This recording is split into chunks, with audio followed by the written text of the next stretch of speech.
Coming up on Mountain News at 6, the search continues for a missing man out of Knott County.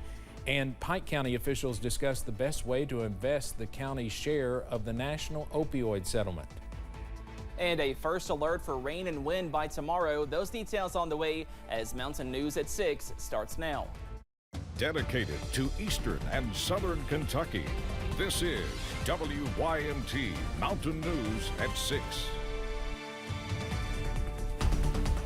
Police are still searching for Richie Sloan, a Knott County man who's been missing for months now. WYMT's Chandler Wilcox has the latest on the investigation. Police say 56-year-old Richie Sloan has been reported missing since mid-December. Tips and leads that we have had come in, we've followed up on, and unfortunately those have been unsuccessful at this point. Gayhart says Sloan was last seen walking close to his home on Kentucky Highway 160 near Craig Court. Police are not currently suspecting foul play. However, we're not ruling it out. It's still one of those things we don't have a lot to go off of, and we're just asking the public for their assistance. Gayhart says several people have been notified to be looking out. We've notified a broad spectrum of people, so we're hoping to get the word out as much as possible. Gayhart says Sloan is not considered to be dangerous. He says to call state police if the Knott County man is seen. So we just ask people to be vigilant, be aware of the people around them, take a good look at the picture, check your surroundings if you see this individual. A warrant for Sloan's arrest had also been filed for public intoxication. In Knott County, Chandler Wilcox, WYMT Mountain News. Trooper Matt Gayhart also says police have determined that Sloan may suffer from mental health issues. A Southern Kentucky man has been arrested after he was wanted by London police. Police say they had an outstanding warrant for 24-year-old Kylan Dwayne Hutton. Hutton is facing rape and sodomy charges. Hutton also had been wanted out of Whitley County for 2 counts of assault, criminal mischief, and possession of a firearm. In Whitley County, Williamsburg police arrested a man accused of burglarizing a church. Officers say Brandon Gonzalez tried to use a check he stole from Hanging Rock Baptist Church to buy items from Walmart. Church leaders say the building was damaged from the break-in. Gonzalez is now being held in the Whitley County Detention Center. 2 men are behind bars after police reportedly found drugs and guns in their possession in Letcher County. After noticing an SUV that was parked, one of the men got out of the SUV. KSP troopers conducted a search of the vehicle, finding loaded handguns along with approximately 3 grams of meth and a glass pipe. Richard Chad Voss and Chad Bentley both face multiple charges. They were taken to the Letcher County Jail. More than 24 people are facing charges after a major drug roundup. The arrests are part of a months-long investigation involving several law enforcement agencies. Laurel County Sheriff John Root says they've arrested 27 people so far, but adds by the time the investigation is over, he believes close to 40 people will be behind bars, maybe even more. Now, we have a lot more about this on our website, WYMT.com.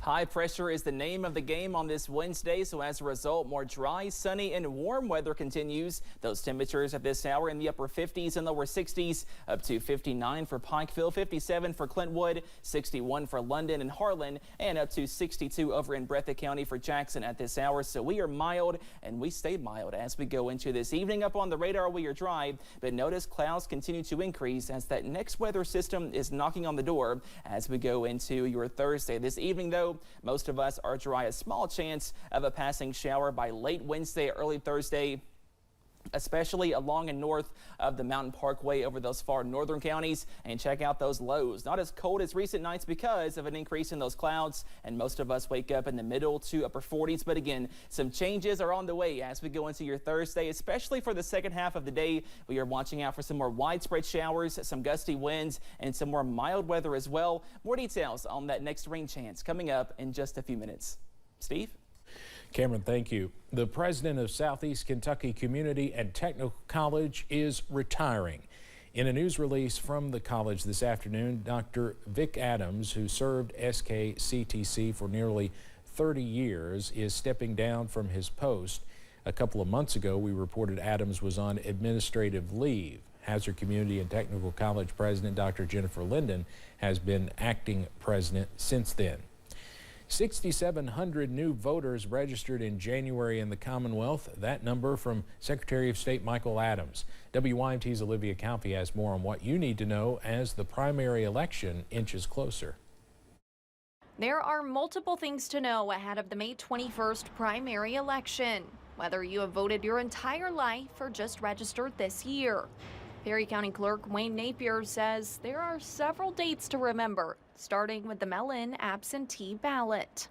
The online mail-in absentee portal opens on April 6th, and the portal will close on May the 7th, 14 days before the election. And as folks continue to register to vote, there is a firm deadline for that as well. Registration deadline is April 22nd. They can go online, but it'd be easier to call our office. Call or come in, either one. Just call, give them the name, and we can look it up, see if they're registered. And as people head to the polls for the first time, remember a form of identification is required, preferably a driver's license.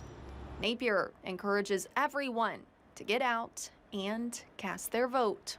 Everyone needs to vote. They have the right to their opinion, and they should express it because that's the right they have. Hoping to see a record number of Kentuckians at the polls this year.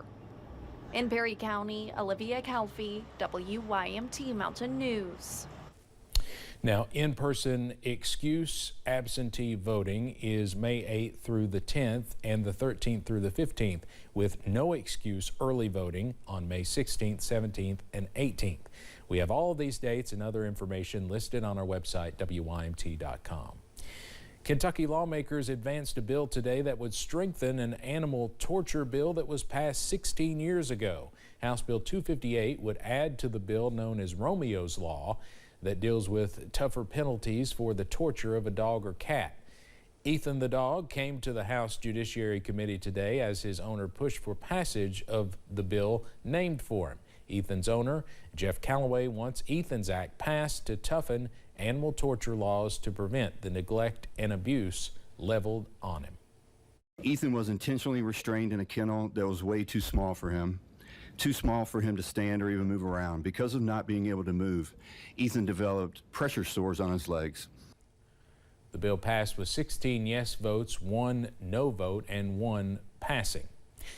Activists filled the state capitol in Frankfort today, rallying for LGBTQ rights. It comes as Governor Beshear says more than a dozen anti-LGBTQ bills have been filed during the legislative session. But just one day before the rally, Senator Karen Berg filed Senate Bill 238, a bill that would undo much of the controversial Senate Bill 150, which passed last year.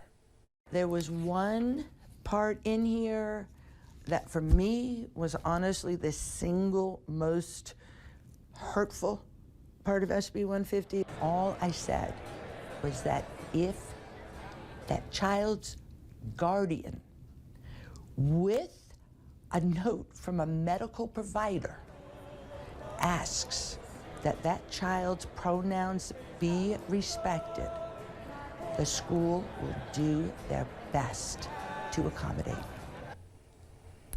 Senator Berg says Senate Bill 238 is really a parents' rights bill as well, adding it was important to her to be understanding of the concerns of all parents while also protecting all of Kentucky's children. There's a renewed effort in Frankfort to pass the Crown Act. Senator Whitney Westerfield of Christian County filed that bill yesterday. The Crown Act would give protection against discrimination based on race-based hairstyles like twists, locks, and braids. Westerfield filed the Crown Act last year, but it didn't go anywhere. He said there was some objections to the bill in his caucus, and it did not pick up enough support. I'm going to say that there are more misunderstandings about the bill than objections. I believe that there are a number of members who feel that it does things that the bill doesn't do. With this being Westerfield's final year in the state Senate, he says if the Crown Act does not pass this year, he'll be back in the hallways in some capacity fighting on behalf of his kids presently and in the future. Pike County is making plans for its drug abatement efforts, bringing agencies and officials to the table to make the most out of the investment. WYMT's Buddy Forbes has more. Pike County is hoping to hit one of the area's biggest concerns with the help of a committee. Because the drug problem is not getting any better. The meth problem is a lot worse, in my opinion, than the opioid problem was. The county has been allotted more than $1.2 million since 2022, allocated from the National Opioid Settlement. So officials are revisiting the county's Opioid Abatement Settlement Committee to decide how to best invest the money, with law enforcement agencies and recovery specialists joining in the discussion. Because when this money came out, we put a working group together, but we've never actually, we had one meeting is what we had, but there was nothing really came out of it. Judge Executive Ray Jones says the funds, which come with criteria and specifications, can be a game changer if used in the best interest of the drug abatement efforts. There's a lot of children who have paid a tremendous price because parents have become addicted. Kids who are in foster care, kids have been neglected and abused. And though the Kentucky Association of Counties expects the county to receive $4.2 million by 2038, Jones says it will be a trickling change. If you think about the damage that this county suffered from drug abuse, I mean, it's just a drop in the bucket. But we do need to make sure that money is spent wisely and prudently, and it gets the most results for that amount of money. Designating every dollar to deliver hope and healing. In Pike County, Buddy Forbes, WYMT Mountain News. Jones says the court will continue its discussion about planning with the committee during the next fiscal court meeting. Well, enjoy the calm weather this evening because we are watching out for that next rain chance as early as tomorrow. Your forecast after this break. Plus, the Perry County Sheriff's Department is highlighting the hard work and dedication of 4 deputies as part of Black History Month.